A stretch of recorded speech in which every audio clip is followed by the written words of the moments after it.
Break के बाद स्वागत है आप सभी का। अनुपम, अपील हम लगातार कर भी रहे हैं और बेहद ही दिलचस्प चीजें नजर आ रही हैं जाहिर तौर पे। और वोट हमारी ताकत है और इस ताकत में हमें अपना फर्ज भी निभाना है और मतदान केंद्रों तक जाना है। बस कुछ ही मिनटों का इंतजार है, मुझे लगता है कुछ ही मिनट रह गए हैं जीनत, और 7 बज जाएंगे और पोलिंग केंद्रों पर, मतदान केंद्रों पर लंबी लंबी कतारें दिखेंगी। बिल्कुल, और आपने बहुत अच्छी बात कही थी, पहले मतदान बाद में जलपान। हाँ। और क्योंकि अगर आपको 5 साल अच्छे से जलपान करना है बिना शिकायतों के, तो पहले मतदान कर लीजिए। मुझे तो ऐसा याद है कि इससे पहले जितने भी, चाहे लोकसभा के चुनाव हो चाहे विधानसभा के चुनाव, कई घरों से मैंने इस तरह के रिएक्शंस भी देखे हैं कि बाकी सब काम बाद में होगा, पहले मतदान होगा। ठीक बात है। और हम आपको यूपी का सियासी समीकरण भी दिखाते हैं अपनी रिपोर्ट में, और उसके बाद चर्चा भी करेंगे। कोई सीट बदली गई तो क्यों, जात फैक्टर जो है एंड में हमने देखा कि वही कैसे दिलचस्प बन जाता है। यूपी में पहले चरण का रण, मैदान में सियासी दिग्गज, 8 सीटों पर अहम मुकाबला। 80 सीटों वाले उत्तर प्रदेश में कुल 7 चरणों में चुनाव होना है। पहले चरण में पश्चिमी यूपी की 8 सीटों पर चुनाव है। जिन सीटों पर मतदान है वो हैं, यहां है चुनाव सहारनपुर, मुजफ्फरनगर, बिजनौर, मेरठ, कैराना, बागपत, गाजियाबाद, गौतम बुद्ध नगर। बात करें सहारनपुर सीट की तो बीजेपी ने यहां से राघव लखनपाल को चुनावी मैदान में उतारा है। इनके मुकाबले में कांग्रेस के इमरान मसूद हैं, जबकि गठबंधन के उम्मीदवार के तौर पर बीएसपी के हाजी फजलुर रहमान किस्मत आजमा रहे हैं। मुजफ्फरनगर भी पहले चरण के चुनाव में अहम सीट है।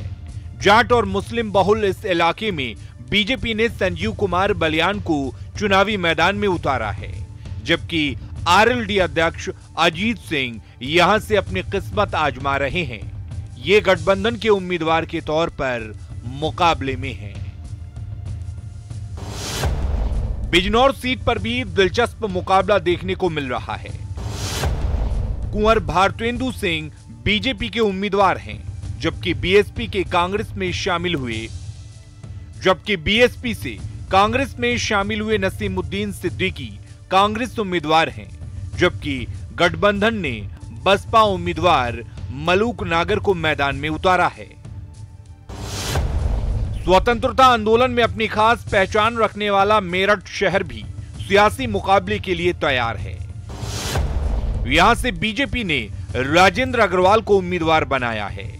उनके मुकाबले कांग्रेस ने हरेंद्र अग्रवाल को चुनावी मैदान में उतारा है, जबकि गठबंधन के उम्मीदवार के तौर पर बीएसपी से हाजी याकूब कुरैशी किस्मत आजमा रहे हैं। एक जाति विशेष के पलायन को लेकर सुर्खियों में आए कैराना में मुकाबला दिलचस्प है। बीजेपी के प्रदीप चौधरी के मुकाबले के लिए यहां से कांग्रेस के हरेंद्र मलिक किस्मत आजमा रहे हैं, जबकि गठबंधन उम्मीदवार के तौर पर तबस्सुम हसन चुनावी मैदान में हैं।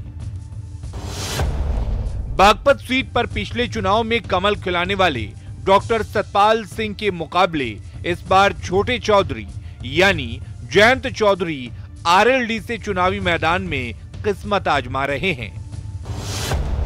बात करें गाजियाबाद की तो जनरल वीके सिंह फिर से अपनी सीट पर मुकाबले के लिए तैयार हैं, जबकि कांग्रेस ने डॉली शर्मा को उनसे मुकाबले के लिए उतारा है, जबकि गठबंधन उम्मीदवार सुरेश बंसल सपा से चुनावी मैदान में हैं। गौतम बुद्ध नगर में मुकाबला बेहद दिलचस्प है। मोदी सरकार में मंत्री रहे डॉक्टर महेश शर्मा यहां से चुनावी मैदान में हैं, जबकि कांग्रेस ने डॉक्टर अरविंद सिंह को अपना उम्मीदवार बनाया है और गठबंधन उम्मीदवार सतवीर नागर बसपा के टिकट पर चुनाव लड़ रहे हैं। यानी पश्चिमी यूपी की इन सभी 8 सीटों पर दिग्गजों की किस्मत दांव पर है। 2 चौधरी अपनी खोई सीट पाने के लिए जोर आजमाइश में जुटे हैं, जबकि मोदी सरकार के कई अहम मंत्रियों के लिए अपनी सीट बचाए रखने की